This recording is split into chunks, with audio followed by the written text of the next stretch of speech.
स्वागत है आपका। मैं अजय प्रताप, आप देख रहे हैं news of Fatehpur. Fatehpur UP ATS द्वारा दोषी ठहराए गए मौलाना उमर गौतम के खिलाफ फतेहपुर की सदर कोतवाली में भी धर्म परिवर्तन का मामला दर्ज है। 2021 में फतेहपुर के लखनऊ बाईपास स्थित नूरुल हुदा स्कूल में उमर गौतम का आना जाना था, जहां धर्म विशेष को लेकर जमकर बयानबाजी होती थी। इस संबंध में स्कूल की महिला शिक्षिका कल्पना सिंह ने शिकायत दर्ज कराई थी। आपको बताते चले, महिला की शिकायत के आधार पर मौलाना उमर गौतम, स्कूल के प्रबंधक मौलाना उमर शरीफ हमाजारी और उनके बेटे मोहम्मद उमैर शरीफ के खिलाफ मुकदमा दर्ज किया गया था। उमर गौतम फतेहपुर जिले के थरियाव थाना क्षेत्र के पंथुआ गांव का निवासी है। उस पर यूपी विधि विरुद्ध धर्म परिवर्तन अधिनियम और जान से मारने की धमकी देने के आरोप लगाए गए हैं। इसके अलावा उमर गौतम की संस्था इस्लामी दवा सेंटर को विदेश से फंडिंग मिलने की भी आशंका जताई गई थी, जिस पर जांच चल रही है। नूरुल हुदा स्कूल की महिला शिक्षिका कल्पना सिंह ने 2021 में फतेहपुर पुलिस को शिकायत दर्ज कराई थी। उनका आरोप था कि स्कूल में छात्रों के बीच धार्मिक बयानबाजी की जा रही थी और इस तरह से धर्म विशेष को बढ़ावा देने की कोशिश की जा रही थी। इसके अलावा उन्होंने दावा किया कि छात्रों और अन्य स्टाफ को धर्म परिवर्तन के लिए प्रेरित किया जा रहा था। कल्पना सिंह की शिकायत के आधार पर पुलिस ने मौलाना उमर गौतम, स्कूल के प्रबंधक मौलाना उमर शरीफ हमाजरी और उनके बेटे मोहम्मद उमैर शरीफ के खिलाफ मुकदमा दर्ज किया। यह मामला तब और गंभीर हो गया जब जांच में पाया गया कि उमर गौतम अक्सर इस स्कूल में आता जाता था और कथित रूप से धर्म परिवर्तन से जुड़े भाषण देता था। रिपोर्ट प्रवीण कुमार के साथ।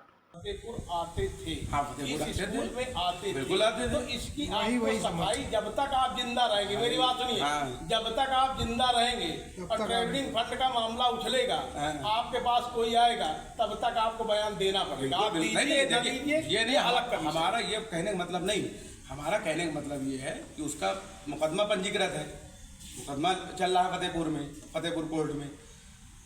उमर गौतम यहाँ आते थे कि नहीं आते? उमर गौतम फतेहपुर आते थे, स्कूल भी आते थे, बिल्कुल आते थे, और यही थोड़ी आते थे, 50 जगह जाते थे उमर गौतम। उमर गौतम तो 50 भाई हमारे यहाँ उसी के अकॉर्डिंग। किसलिए यहाँ आते थे भाई? फतेहपुर देखिए, उमर गौतम का रिलेशन फतेहपुर से है, फतेहपुर के रहने वाले हैं वो, रमुआ पंथुआ के। तो इस अकॉर्डिंग से, क्योंकि भाई जब स्कूल है, स्कूल में शिक्षाविद भी आते हैं, दूसरे लोग भी आते हैं, है ना? वो आते थे उमर गौतम भाई क्यों आते थे? उमर गौतम प्रोफेसर थे जामिया मिल्लिया इस्लामिया में, जामिया मिल्लिया इस्लामिया दिल्ली में प्रोफेसर थे। एज ए एजुकेशनिस्ट उनका विजिट स्कूल में रहती थी, ठीक। और जो मैम ने जो आरोप लगाए, कल्पना मैम ने जो आरोप लगाए स्कूल के ऊपर, उस पर NCPCR ने डायरेक्शन दिया DM साहिबा को। DM साहिबा जो उस समय थी अपूर्वा दुबे, उन्होंने जांच कमेटी गठित की। उसमें SDM साहब थे, CO साहब रहे, और जो भी शिक्षा से जुड़े लोग हैं वो रहे। 27 जून 2021 को उसकी जांच भी हो गई, और स्कूल कैंपस में ही हुई जांच, इसी ऑफिस में उसकी जांच भी हुई। उमर गौतम यहाँ एजुकेशनिस्ट थे, एजुकेशनिस्ट होते रहते, स्कूल आना जाना होता रहा उनका। बाकी उनका कोई जो भी उनके जिस मामले में वो गिरफ्तार हुए, जिस मामले में उनकी मामला चल रहा है, उस मामले में स्कूल का कोई रोल हो तो आप बताए या कोर्ट को बताए। तो आरोप लगाया ना, महिला के आरोप लगाने, मैं सर ये बताइए, महिला ने आरोप लगाया, महिला सबूत देना, भाई महिला को सबूत देना चाहिए। आरोप तो आपने लगा दिया। क्या कुछ बच्चों को सिखाते या पढ़ाते भी थे क्या? नहीं, बिल्कुल नहीं सिखाते भाई। जो हमारे मुस्लिम बच्चे हैं वो उर्दू पढ़ते हैं, जो नॉन मुस्लिम बच्चे हैं वो संस्कृत पढ़ते हैं, ये है। और अरबी, जो है अरबी की बात हुई, उर्दू की बात हुई। अरबी उर्दू CBSE बोर्ड में बाकायदा सब्जेक्ट के तौर पे रजिस्टर्ड है, उसका एग्ज़ाम होता है। कोई ऐसा नहीं कि कोई अनोखे हम हो जाएंगे कि हम अपने तरफ से आपका पूरा उसको बना दें। हमारा नाम मोहम्मद उमैर।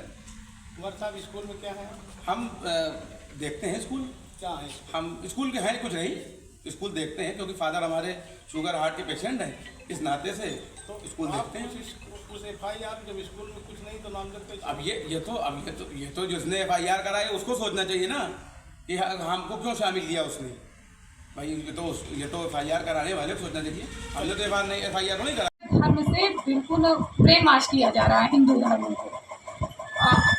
मतलब कि आप धर्म, जो धर्म में है, ये धर्म आपका नहीं है। इस्लाम धर्म एक ऐसा धर्म है जिसमें लोग आके अपनी उन्नति करते हैं। और मैं आप लोगों को ये कहता हूँ कि आप झूठ और झूठे विश्वासों में रखते हैं। हिंदू लोग जो हैं झूठे और मतलब कि जैसे कि आपको ब्रेन वॉश किया गया है कि ये धर्म कोई राम कोई भगवान नहीं है, राम एक साधारण सा व्यक्ति है, उसका नाम रख दिया गया है राम। और वो वन वन में भटकने वाला प्राणी वो कभी भगवान बन सकता है? तो कहीं इतना अंधविश्वास में हिंदू है कि ये उसको पूजने लगा उस राम को। अरे वन वन में भटकने वाला प्राणी कभी राम बन सकता है? ऐसा उन्होंने कहा। तो इसके वो बहुत गंदे गंदे शब्दों से अपमानित किया, भगवान राम को भी किया, हमारे धर्म को बहुत गंदा बोला उन्होंने। और मैं अकेली थी, एक बार तो मैं उठ के चली गई वहाँ से, तो अपने साथ एक टीचर थी उसको भी ले गई। फिर दोबारा वो जब मैं ऊपर गई तो पता नहीं क्यों वो फिर से मुझे कोऑर्डिनेटर टीचर एक थे अफरोज सर, वो मुझे ऊपर से फिर ले आए, फिर बैठा के वो ब्रेन वॉश ऐसे ही करने लगे, लालच देने लगे कि आपको आप हमारे धर्म को कबूल कर लीजिए, आपको पैसा रुपया और हर चीज़ से पूरा अवेलेबल करेंगे हम, आपको देश विदेश भी आपके हस्बैंड को भेजेंगे। तो हमने कुछ नहीं बोला वहाँ से। तो हम बहुत नर्वस भी हो गए थे और थोड़ा से डरे भी थे क्योंकि इतने सारे लोग। फिर ये लोग बोले कि अब यहाँ से जाने के बाद हंसवा जाएंगे, हंसवा से फिर हम खागा जाएंगे, खागा से हम हदगांव भी जाएंगे, इनकी मीटिंग हमारी लगी हुई है। तो अब हम लोग निकलते हैं और मौलाना से